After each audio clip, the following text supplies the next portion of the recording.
Olá, professor! Este vídeo traz orientações e sugestões de atividades para o livro Guido Vai à Escola. Guido Vai à Escola é um livro indicado para crianças de 1 ano e 7 meses até 3 anos e 11 meses.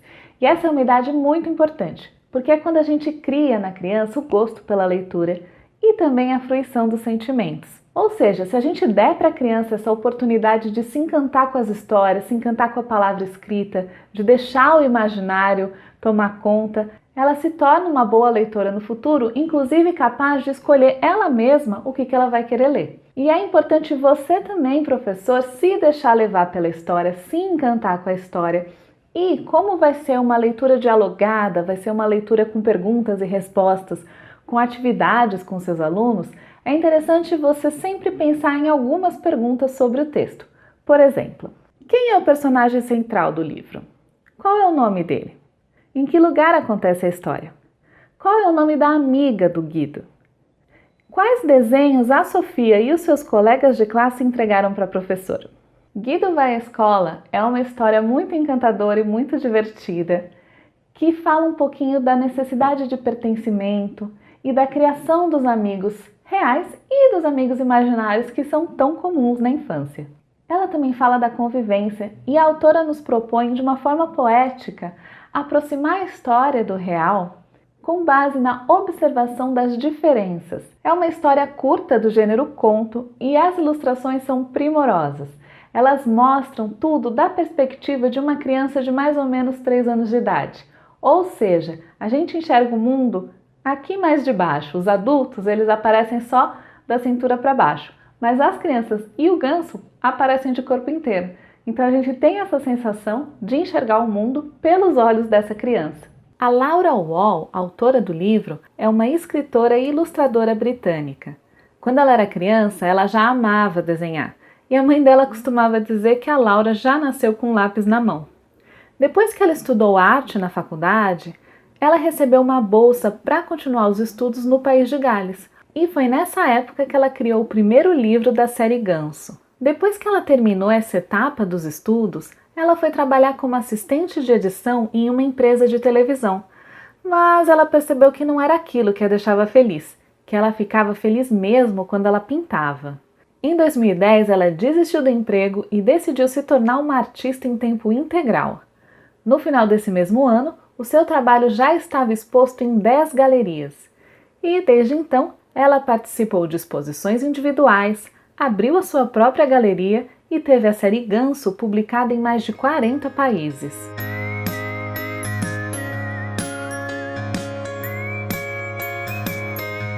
E agora a gente vai passar para as nossas sugestões de atividades e a gente tem certeza que com base nelas você vai se inspirar para criar você mesmo as suas atividades, porque afinal ninguém conhece os seus alunos tão bem quanto você. Todas as atividades estão de acordo com documentos produzidos pelo Ministério da Educação e levam em conta o seguinte: o proposto para a educação infantil na Política Nacional de Alfabetização, também o proposto como objetivos de aprendizagem e desenvolvimento para a educação infantil constante na Base Nacional Comum Curricular, BNCC. Além disso, leva em consideração o proposto como 6 direitos de aprendizagem para a educação infantil, também constantes na BNCC. E, por fim, também o proposto como objetivos a serem alcançados nos seguintes campos da experiência apresentados pela BNCC: o eu, o outro e o nós, corpo, gestos e movimentos, traços, sons, cores e formas, fala, pensamento e imaginação e quantidades, relações e transformações. A primeira atividade que a gente sugere é a exploração da capa e da contracapa do livro. Nela, você separa um dia, um horário da sua rotina com os alunos e deixa que eles manuseiem o livro. Deixa que eles explorem as diversas formas de mexer, de usar o livro. E você fala o nome do livro para integrar o som, você folheia para integrar o movimento. E é importante deixar que todas as crianças tenham a oportunidade de ter contato com o objeto livro. Essa atividade tem como fundamento os direitos de aprendizagem da BNCC do 1º ao 4º. Lembre-se que nessa idade o movimento, os gestos são muito importantes para as crianças. Então, se elas começarem a andar pela sala, se elas parecerem dispersas, não necessariamente elas não estão fazendo a atividade. Isso é característico da idade delas. E essa atividade desenvolve o conceito de literacia porque as crianças estão tendo comportamentos de leitores ao explorar o livro. A segunda atividade é de exploração das imagens do livro. Então você pode se sentar com seus alunos numa roda no chão, você na mesma roda que eles, pegar o livro, começar a folhear as imagens e você pode chamar atenção para algumas imagens. Por exemplo, você pode abrir uma página e falar: olha, eu gostei dessa imagem quando a amiga do Guido vai para a escola. Ou olha essa imagem do quarto da amiga do Guido, eu tenho uma cama igual a dela. Depois você pode passar o livro para o aluno à sua direita e pedir que ele faça a mesma coisa e assim por diante, até que todos eles tenham tido a oportunidade de explorar, de mostrar o que eles gostaram nas imagens. Se for preciso, você pode estimular com perguntas como: me conta o que você achou interessante, de qual imagem você gostou mais.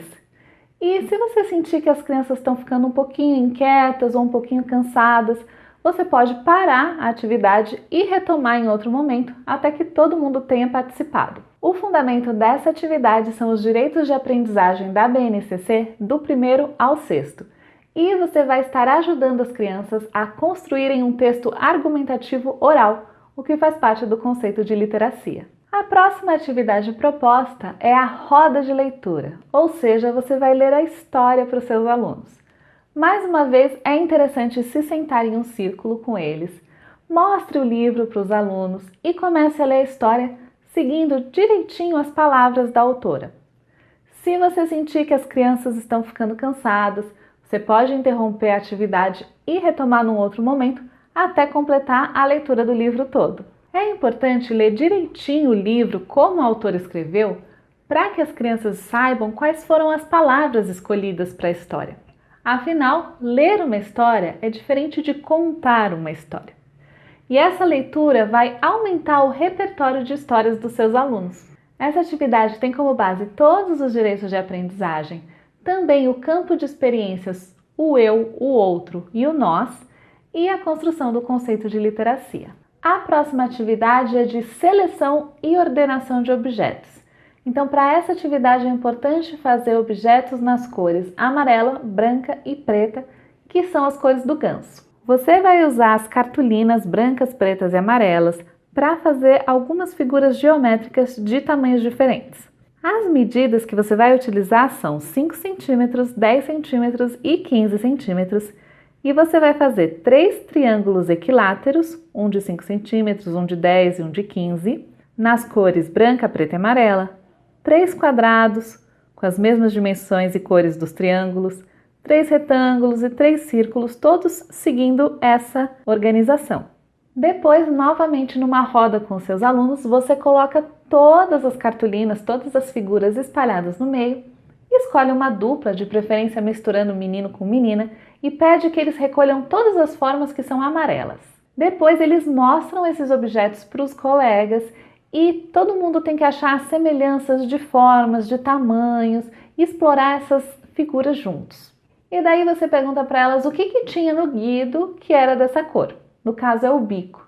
E daí você vai escolher um dia da semana e um momento da aula para repetir essa atividade com as outras cores, sempre perguntando o que tinha no Guido com aquela cor. Essa atividade introduz o conceito de numeracia e com ela os alunos vão desenvolver os conceitos de seleção, associação, ordenação e manipulação. Agora é com você, professor! Nós esperamos que essas orientações ajudem a trabalhar o livro em sala de aula e que você e seus alunos tirem muito proveito dele.